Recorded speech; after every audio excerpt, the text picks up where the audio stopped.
Quem olha para o bilionário mercado dos videogames atualmente, custa acreditar que um dia esses aparelhos tiveram tantas dificuldades para conseguir entrar em solo brasileiro.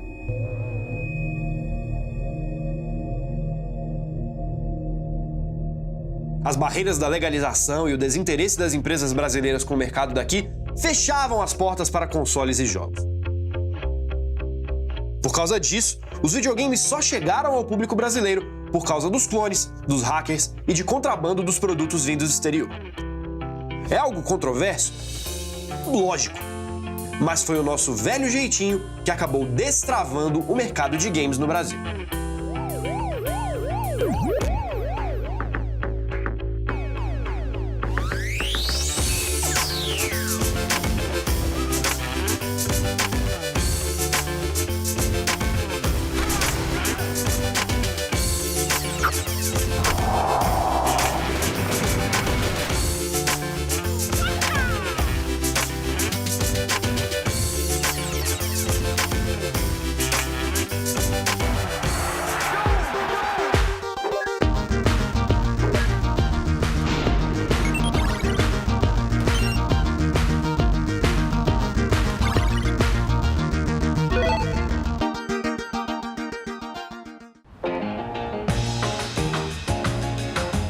A história do videogame no Brasil tem uns lances bem conturbados. Vamos pegar como exemplo o Super Nintendo. Para trazer oficialmente o console da gigante japonesa aqui para o Brasil, foram necessários 7 anos de negociações entre a Gradiente, a Estrela e, claro, a própria Nintendo. Eu frequentava uma feira nos Estados Unidos que era a Consumer Electronics Show. Tinha um stand que eu desconhecia a marca. Tinha a marca em cima do stand e um monte de gente lá. E aí a marca era Atari. Vendo lá os produtos, falei, olha, isso aqui, se aqui nos Estados Unidos tem essa atração toda, olha, isso aí nós precisamos levar para o Brasil. Quando que vocês sentiram que era necessidade de fazer o salto para além do Atari? Aí, então, o mercado se dava conta de que a coisa já estava ficando velha. No Japão tinha o Nintendo, nos Estados Unidos tinha o Nintendo. Então, fomos atrás da Nintendo. Aí fomos tentar conversar com o japonês. Depois de muito custo, resolveram atender e falar, não, no Brasil não dá, porque a televisão a cores aqui era o PAL-M, nos Estados Unidos, no Japão, NTSC. Falaram, não é compatível, nós não vamos desenvolver PAL-M, para o Brasil esquece. Eu acredito que existia um certo receio mesmo do Brasil. Era um país muito longe, muito distante, muito diferente. Talvez nem fosse assim, um mercado tão pujante se comparado com o Japão ou com os Estados Unidos ou mesmo a região da Europa.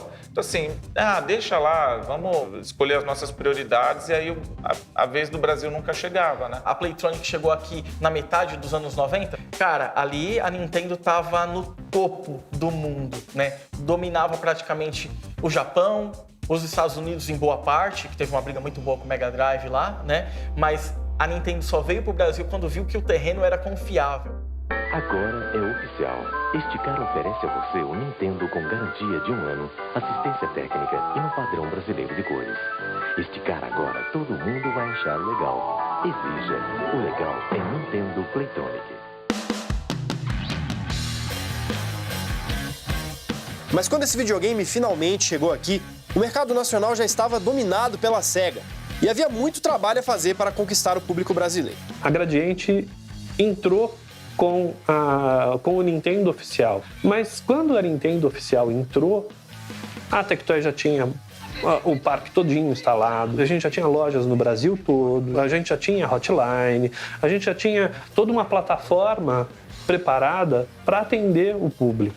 E por mais que a Gradiente tenha entrado e entrou forte no mercado, eles colocaram muito, injetaram muito dinheiro nisso, era difícil competir.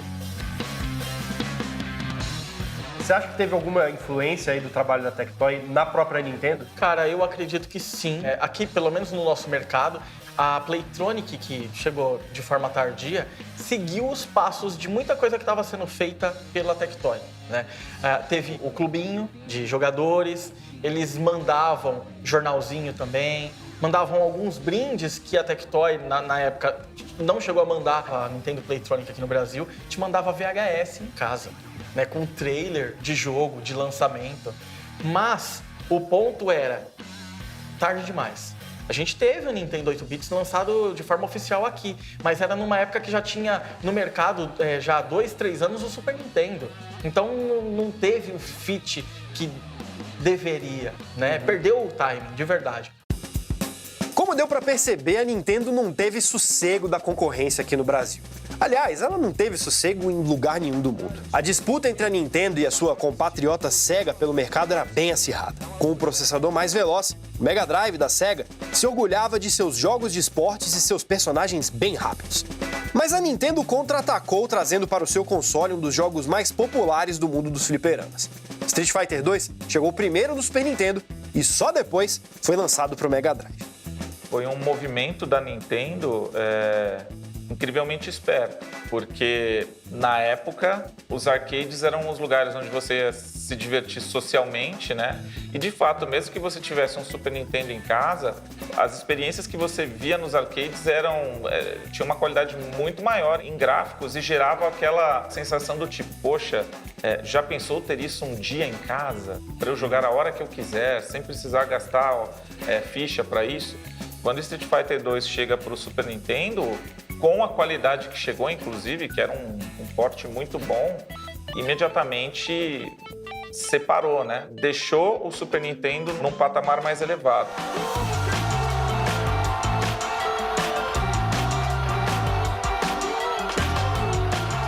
É claro que aqui no Brasil, a história do Street Fighter 2 teve um ingrediente a mais que não era tão comum assim em outros países: a pirataria e a abundância dos jogos modificados.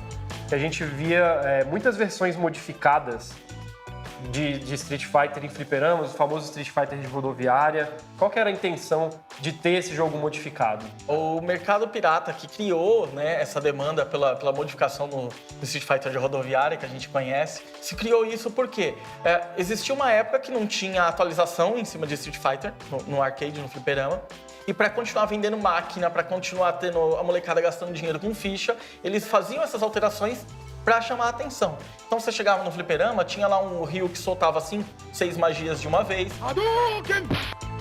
A gente sabe que muito do que foi criado nessa época a Capcom olhou com bons olhos e anos depois a gente viu algumas dessas ideias tomando forma em novas versões do Street Fighter. Só que esse mercado ele foi invejável, porque era um mercado ilegal, que deu uma sobrevida para um jogo que era o Street Fighter, uma sobrevida assim inimaginável, e não teve uma criança que não jogou um Street Fighter de rodoviária.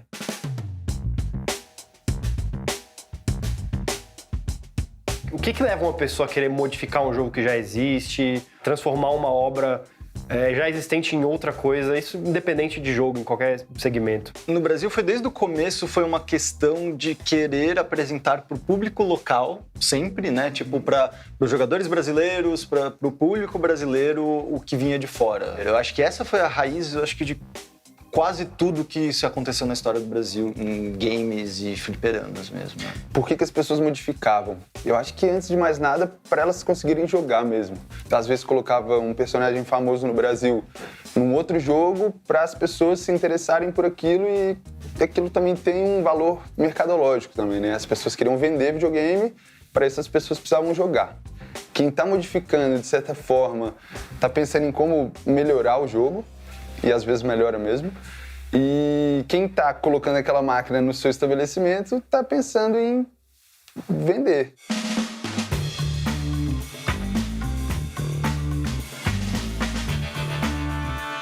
E tinha muita engenharia reversa, né? Os caras pegavam a placa e ia apertando o parafuso, soldando os negócios e ver o que acontecia mesmo, assim. E acho que foi assim que foi surgindo essas coisas. Foi muita experimentação, muito teste, muito abrir o console e ver como é que funcionava. Se a placa podia fazer isso, né? Por que não modificar para ficar mais divertido? Acho que tinha muito esse espírito de experimentação mesmo, assim, de gambiarra. Essas placas modificadas, que eram clonadas e modificadas, eram um ótimo jeito de mostrar o jogo modificado para outras pessoas pessoas normalmente fora dos grandes centros urbanos. Servia de uma certa forma para suprir essa demanda de lugares que a Capcom não conseguiria chegar, ou que as empresas oficiais não conseguiriam chegar. E tem que lembrar que hoje em dia a gente fala muito dessas empresas de uma forma muito solidificada, com logística e super organizada, mas, cara, a gente tá falando dos anos 80. Essas empresas nem sabiam qual que era o produto exatamente delas, que o produto delas era cultural, que existia uma necessidade cultural daqueles produtos existirem. Tipo, não tinha essa consciência de forma alguma, isso é muito recente. A pirataria dos jogos do Super Nintendo não ficou restrita só ao Street Fighter de rodoviária. A nossa cultura se espalhou de uma forma muito mais profunda em jogos modificados de International Superstar Soccer.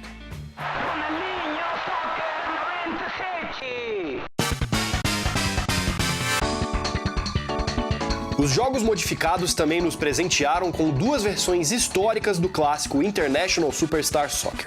Elas eram Ronaldinho Soccer e Campeonato Brasileiro. Mesmo que fossem narrados em um portunhol macarrônico, a gente não se importava. Afinal, era a primeira vez que a gente podia jogar com as equipes brasileiras e ainda criar torneios imaginários com os times da nossa cultura. Devolveu para Ronaldinho, no meio do campo. Não consegue parar. A defesa invadiu a grande área. Vai fazer! Ah, na trave! Pô, era irresistível você poder jogar com o São Paulo, o Flamengo, ou o Corinthians, enfim. E aí você fala assim, poxa, mas era meio tosco e tal, não sei o quê. Mas tudo era meio tosco naquela época, então acho que isso não agredia muito, né? Então, quem não tinha tanto dinheiro podia ter o videogame fazendo certo esforço e depois para ter os jogos era muito mais tranquilo. Aí pronto, né? Aí explodiu e todo mundo quer jogar futebol, né? Sim. Enfim, nós somos afinal o país do futebol.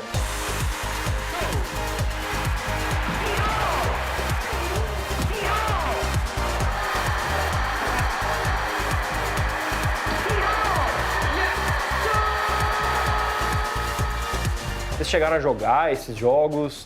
Como é que vocês acham que isso foi recebido? Qual que é a importância desses jogos para a cultura brasileira? Ronaldinho Soccer, né? Esse mesmo, exatamente. Sim. Narração em portunhol. Sim. São jogos famosos, né? São jogos que fizeram parte da nossa infância e possivelmente fizeram que mais pessoas se interessassem por videogames, assim, pessoas que gostavam de futebol. Nesse jogo elas podiam jogar simulando times reais. E isso atraía. Pessoas que antes discriminavam jogos de videogame começaram a se apaixonar por aquilo. E entenderam que aquilo não era só um hobby, era muito mais do que isso.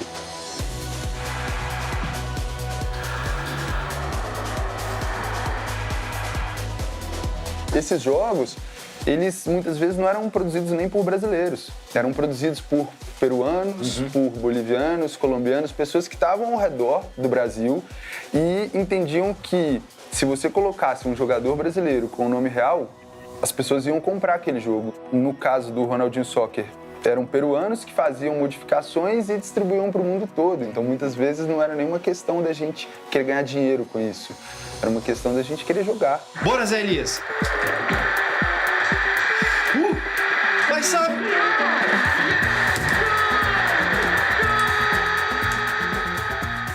Não só teve esse impacto no mundo do videogame, mas eu diria até que esses jogos foram fundamentais para apresentar o futebol para uma geração que estava começando a não se interessar mais tão tradicionalmente por futebol. Agora, o que está informando essa geração nova que gosta de futebol é mais o videogame do que a televisão.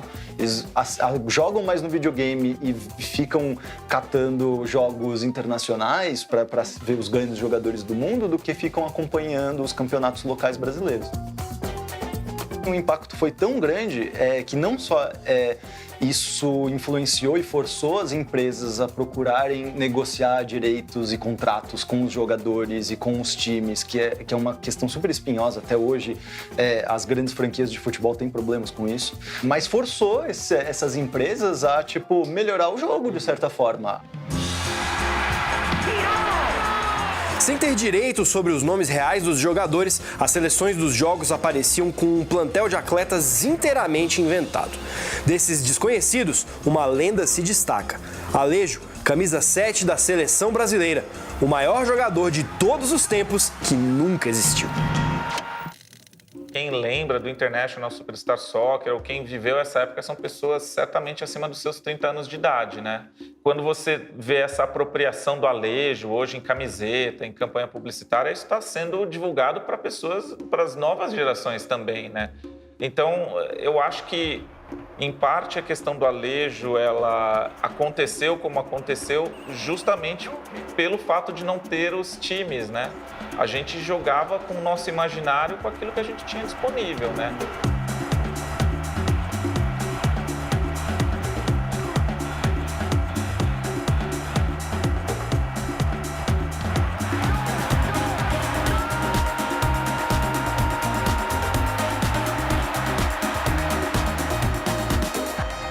Para você fazer um cartucho modificado, você precisa de conhecimento em engenharia e aparato técnico. Não é tão simples quanto replicar um CD de PlayStation no computador.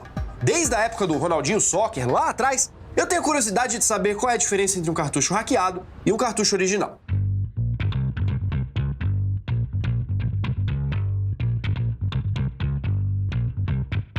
A gente está com um cartucho original e um cartucho pirata do Super Nintendo. Isso, exatamente. Né? No Super Famicom aqui mais específico, apesar japonesa, de né? ser a mesma coisa, né? Mas... É que é um formato que aqui no Brasil era outro, né? O formato do cartucho, Isso. Era aquele mais quadradinho, Mais né? quadradinho, né? Mas funciona, tá? Não tem problema nenhum. Mesma coisa, né? Só muda o formato mesmo. Isso. Uma diferença que era muito famosa do cartucho original pro pirata era exatamente esses parafusinhos que você tá tirando agora, né? Aqui é o cartuchinho original, né? A gente vai ver bastante diferença do tamanho do chip e na qualidade que usava, né? No fenolite e nos componentes. O cartucho pirata é bem mais fácil de tirar. Não tem o parafuso. Tem alguns que tem, mas a gente pegou um aqui que tá mais fácil. Aqui a famosa bolha, né? Bem conhecida aí, o pessoal que costuma colecionar. O que é essa bolha? É basicamente a mesma coisa que você tá vendo aqui, né? Ele tem um circuito aqui embaixo com essa resina protetora. Mas não é uma prática muito boa, né? Não é uma ótima qualidade assim, de encapsulamento de componentes.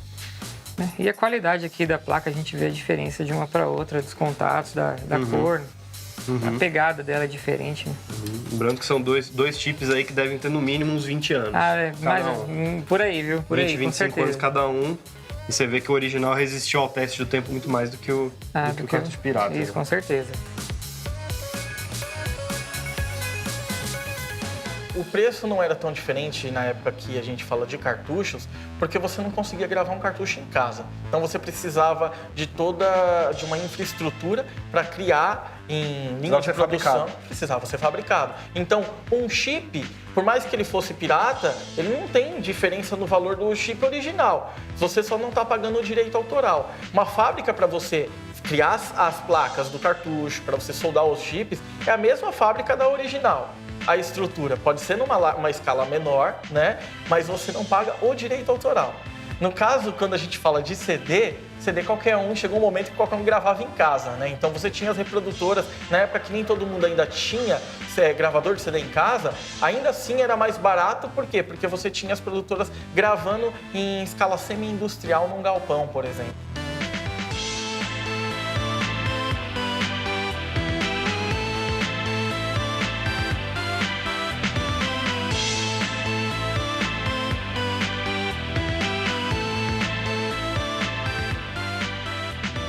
Piratear os cartuchos para os consoles exigia acesso à tecnologia de fabricação de chips. Então não era tão fácil assim replicar ou até criar as modificações de jogos populares naquela época, como aconteceu depois, quando chegaram os jogos em CD. Foi só no lançamento do primeiro PlayStation que o público teve acesso a essa nova mídia, mas a história podia ter sido bem diferente. Foi por muito pouco que a Nintendo não lançou um console próprio com jogos rodados em discos digitais. Ali no final dos anos 80, começo dos anos 90, a Nintendo lá fora tentou fazer uma parceria com a Sony para lançar uma extensão do Super NES para CD. Por que você acha que essa parceria não deu certo? E se tivesse dado, como você acha que teria mudado para a Nintendo e para a Gradiente aqui? Eram potencialmente concorrentes.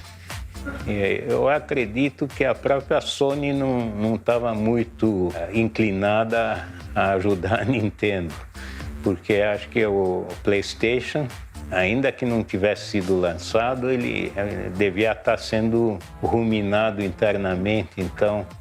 E se tivesse dado certo, ia ter uma plataforma a menos hoje, porque a Sony talvez não lançasse o PlayStation. Sem o acordo com a Sony, a Nintendo foi obrigada a continuar produzindo seus jogos em cartuchos. Mas assim que o primeiro PlayStation saiu, lá em 1995, as mídias em CD tinham gráficos mais avançados e eram muito, mas muito mais fáceis de copiar. Com menos espaço no mercado, a Nintendo foi diminuindo gradualmente as suas atividades no Brasil até encerrá-las.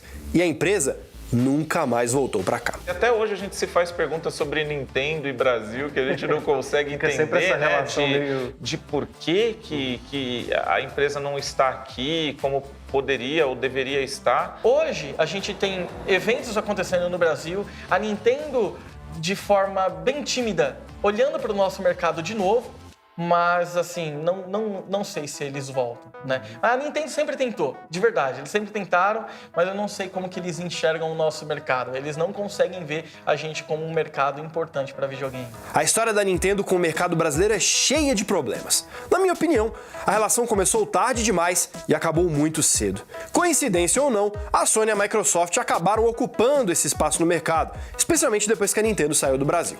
Hoje, nós já provamos que somos um dos maiores mercados de games do mundo.